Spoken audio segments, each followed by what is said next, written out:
9th June 2024ಗೆ Somanahalli bridge ಹತ್ತಿರದಲ್ಲಿರುವಂತ ಒಂದು apartment ನ ಕಾಲುವೆ ಪಕ್ಕದಲ್ಲಿ ನಾಯಿಗಳು ಏನೋ ಕಿತ್ತು ತಿಂತಿರುವಂತ ದೃಶ್ಯನ ಅಲ್ಲಿರುವಂತ ಅಪಾರ್ಟ್ಮೆಂಟ್ ನ ಸೆಕ್ಯೂರಿಟಿ ಗಾರ್ಡ್ ನೋಡ್ತಾರೆ. ಏನಿರ್ಬೋದು ಅಂತ ಹೇಳಿ ಹತ್ರ ಹೋಗಿ ನೋಡಿದಾಗ ಗೊತ್ತಾಗುತ್ತೆ, ಒಂದು ಡೆಡ್ ಬಾಡಿನ ನಾಯಿಗಳು ಕಿತ್ತು ತಿಂತಾ ಇರ್ತವೆ. ಕಾಮಾಕ್ಷಿಪಾಳ್ಯ ಪೊಲೀಸ್ ಸ್ಟೇಷನ್ ಅಲ್ಲಿ ಒಂದು FIR ರಿಜಿಸ್ಟರ್ ಮಾಡ್ಕೊಂಡು ಇವರು ಇನ್ವೆಸ್ಟಿಗೇಷನ್ ನ ಸ್ಟಾರ್ಟ್ ಮಾಡ್ತಾರೆ. ಪೊಲೀಸರಿಗೆ ಬಾಡಿ ಸಿಕ್ಕ ದಿನ ಇನ್ನು ಪೋಸ್ಟ್ ಮಾರ್ಟಮ್ ರಿಪೋರ್ಟ್ ಕಂಪ್ಲೀಟ್ ಆಗಿ ಪೊಲೀಸ್ ಕೈಗೆ ಬಂದಿರಲ್ಲ. ಅಷ್ಟರೊಳಗಡೆನೆ ಸಂಜೆ 7:30 ಅಷ್ಟೊತ್ತಿಗೆ 4 ಜನ ಆತನನ್ನ ನಾವೇ ಕೊಂದಿದೀವಿ ಅಂತ ಹೇಳಿ ಬಂದ್ ಸರೆಂಡರ್ ಆಗ್ತಾರೆ. ನೀವ್ ಇಲ್ಲಿಯವರು ಅಂತ ಕೇಳ್ತಾರೆ. ಅವ್ರು ಹೇಳ್ತಾರೆ, ಅವಾಗ ನಾವು ಬೆಂಗಳೂರಿನ ಗಿರಿನಗರ್ ಅವರು ಅಂತ ಹೇಳಿ. ಬೇಲಧಿಕಾರಿಗಳೇನಿದ್ದಾರೆ ಒಬ್ಬೊಬ್ಬರನ್ನ ಸಪರೇಟ್ ಆಗಿ ಕೂರಿಸಿ ಇನ್ವೆಸ್ಟಿಗೇಷನ್ ನ ಸ್ಟಾರ್ಟ್ ಮಾಡ್ತಾರೆ.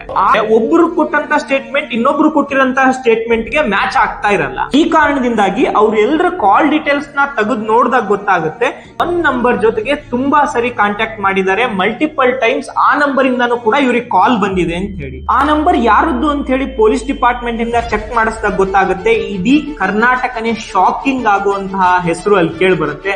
ಅದ್ಯಾರು ಅಂದ್ರೆ ಚಾಲೆಂಜಿಂಗ್ ಸ್ಟಾರ್ ದರ್ಶನ್.